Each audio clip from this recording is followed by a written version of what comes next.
militarism and climate change, because of course there is an intimate connection.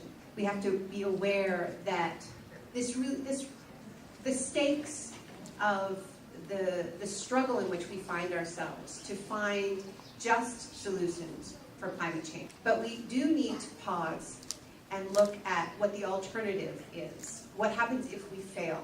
Here we are in Bolivia, where there isn't a debate about whether climate change is real or not, because you're watching it. You're watching your glaciers melt. You're watching your landscape transform. And the question is, how can we change this? How can we stop this? How can we address this crisis?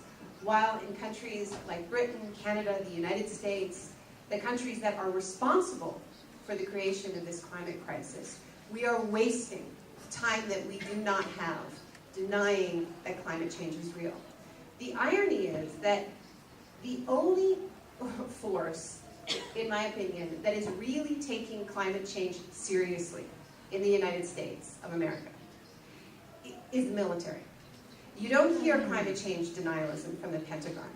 In fact, in recent years, there has been a successive of increasingly alarmist studies coming from intelligence networks, from private think tanks associated with the military, and from the Pentagon itself, talking about the very real danger of climate wars and looking at different models for responding to these climate wars.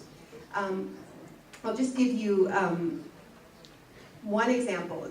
A lot of these studies focus on how resource scarcity is going to fuel conflict in other parts of the world, and they say, well, unfortunately, the US will have to intervene in these situations. To keep out millions of climate refugees fleeing hunger and conflict, a report commissioned by the Pentagon in 2003 predicted that the United States and other rich nations would likely decide, and this is a quote, to build defensive fortresses around their countries. So this is a prediction of how the US will respond to the future that they are creating. And I think what's really important to keep in mind here is that the reason why there will be a great increase in the movement of people is not just because of melting glaciers and droughts. It's also because of the particular ways in which wealthy countries have decided to respond to climate change. You know, we often hear this phrase that, you know, we're doing nothing about climate change, but that's not true. We're doing a lot about climate change. It's just that we're doing all the wrong things about climate change. And we're doing things that dramatically increase displacement, migration, inequality. So a few examples of that are agrofuels and the way in which agrofuels push people off of their land.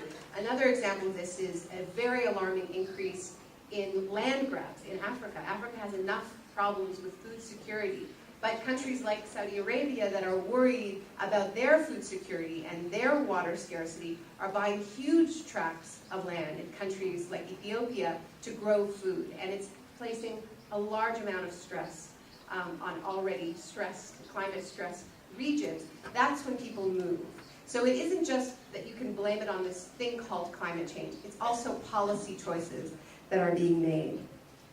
We also do know that there are already conflicts that have their roots in climate change. Many academics and policymakers have called Darfur the first climate change war.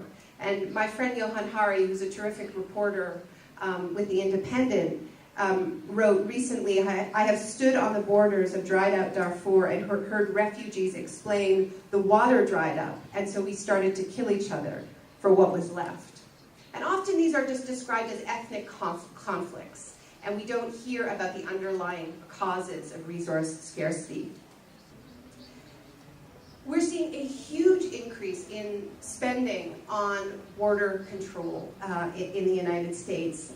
U.S. Customs and Border Patrol spending has increased by 230% in less than a decade, from 2000 to 2009. They now spend $3.5 billion, while the workforce of border agents has increased to 20,000. So as you know, there is a jobs crisis. It's difficult to find a job, but this is one area when it comes to patrolling borders where there has been a lot of job creation in the United States.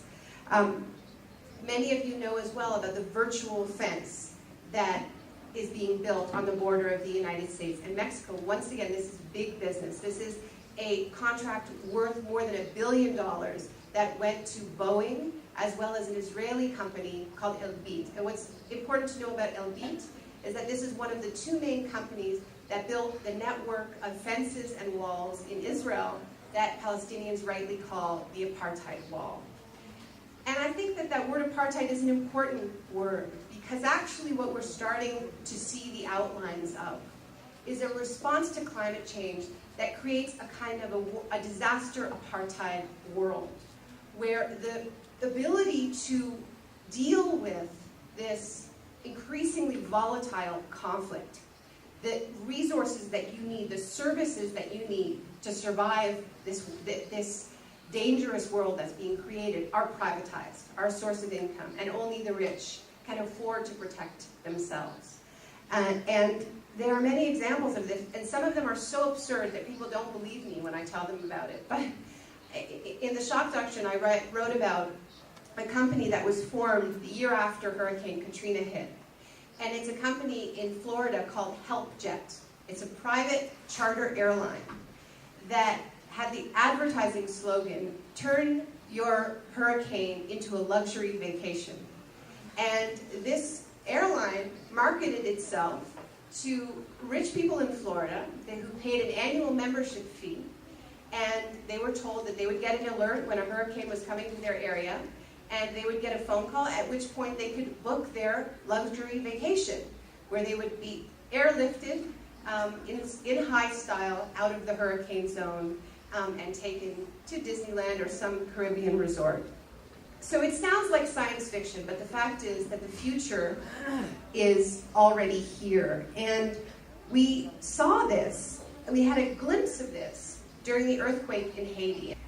We all watched with horror as the earthquake hit Haiti, and the Haitian state infrastructure was so diminished by decades and decades of neoliberalism that there was no state ability to respond. It wasn't just that the Haitian state had been hit by the earthquake. The earthquake was very centralized, but the whole country had been devastated by another kind of earthquake, by the earthquake of neoliberalism.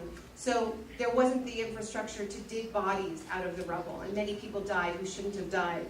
Well, Citigroup bragged to the Wall Street Journal that their people were saved, that many of their people were saved. They had offices in Port-au-Prince, and they sent in a security team with the primary mission, not of saving everyone who they came across, but only saving Citigroup employees. They had special satellite phones and special medical teams. And this is the kind of future that we're talking about. Because when we talk about climate change, we have to understand that we're talking about climate change in the context of neoliberalism. After neoliberalism has already ravaged the public sphere. So you have this intense collision between heavy weather, between increasingly volatile events like hurricanes and cyclones, and very, very weak infrastructure starved by decades of neglect and privatization. So the infrastructure can't hold, and that's when the private companies come in and say to their elite customers, I know you're worried about the future, we can help you. We will provide private security for you and private medical care for you. So we're not just talking about conflicts between countries, we're also talking about conflicts within countries. And of course, the poor who dare to survive in these contexts will be accused of being looters and further criminalized and taken to jails. So these are the stakes that we're talking about here at this conference. We face a stark choice. It's a choice between climate justice and climate war, and we have to win.